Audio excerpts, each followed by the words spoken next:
पुस्तक छत्रपति शिवाजी, लेखक लाला लाजपत राय। अध्याय 4, शिवाजी का जन्म और बाल कल्याण। दादाजी कोंडदेव के अधीन पूना का प्रबंध था, जहां पर शिवाजी तथा उनकी माता रहा करती थी। दादाजी कोंडदेव एक बड़ा बुद्धिमान और चतुर आदमी था। इसी ने शिवाजी को उत्तमोत्तम शिक्षा दी थी। जो उसका कर्तव्य था, उस सबको उसने बड़ी बुद्धिमानी से पूर्ण किया। जागीर का प्रबंध इसी उत्तमता से किया कि खेती में खूब उन्नति होने लगी और इलाके की समस्त पहाड़ी आबादी को, जिसको मावली के नाम से पुकारा जाता था, अपना सेवक बना लिया। प्रजा बहादुर और योद्धा थी, किंतु निर्धन भी थी। उसने कई वर्ष तक इन लोगों में मालगुजारी नहीं ली।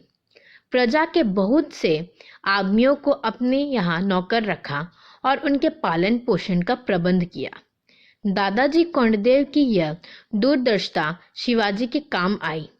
जहाँ उसने जागीर का प्रबंध उत्तम किया था, वहाँ शिवाजी की शिक्षा की भी पूरी ध्यान रखी गई।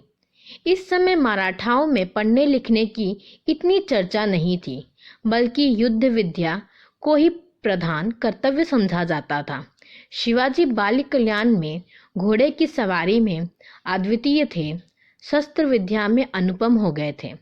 लक्ष्य लगाना, भाला चलाने और तलवारों से प्रयोग करने में भी सब जगह प्रसिद्ध हो गए थे।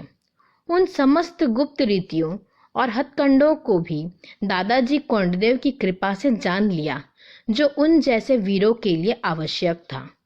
रामायण और महाभारत की कथा में उनको बड़ी भक्ति थी। यह भक्ति और प्रेम यहाँ तक बढ़ गई थी कि बड़ी अवस्था होने पर अपने प्राणों को संकट में डालकर भी जहाँ कथा होती थी वहाँ पहुँच जाते थे। थोड़ी ही अवस्था में मुसलमानों के अत्याचार को देखकर उन्हें बहुत घृणा हो गई थी, जो समस्त जीवन उनके हृदय में बनी रही। शिवाजी को अपनी युवावस्था में मावलियों से मिलने का अवसर मिला। उनसे मिलकर उनके गुणों को अच्छी प्रकार पहचान लिया।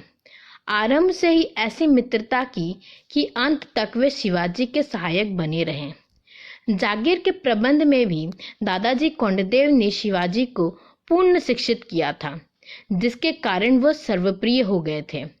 शिवाजी के हृदय में स्वतंत्रता की अभिलाषा पहले से ही थी, जो अपना रंग दिखाने लगी। कभी कभी शिवाजी दिन भर गायब रहते थे और ऐसे लोगों से मिलते जुलते थे जो किसी राज्य के अधीन नहीं थे और न किसी कानून के पाबंद थे। रात दिन जंगलों में घूमते फिरते थे। यहाँ तक कि कुछ लोग यह ख्याल करने लगे कि शिवाजी डाकुओं के साथ मिल गए हैं। ये सब शिकायतें दादाजी कोंडदेव के पास तक पहुंच गई। इसकी रोक के वास्ते जागीर का बहुत बड़ा हिस्सा शिवाजी को सौंप दिया गया। इससे इतना प्रभाव पड़ा कि दिन भर वह कहीं बाहर ना जाने लगे। परंतु जो चीज उनकी प्रकृति में मिल गई हो, वह कैसे दूर किया जा सकता है।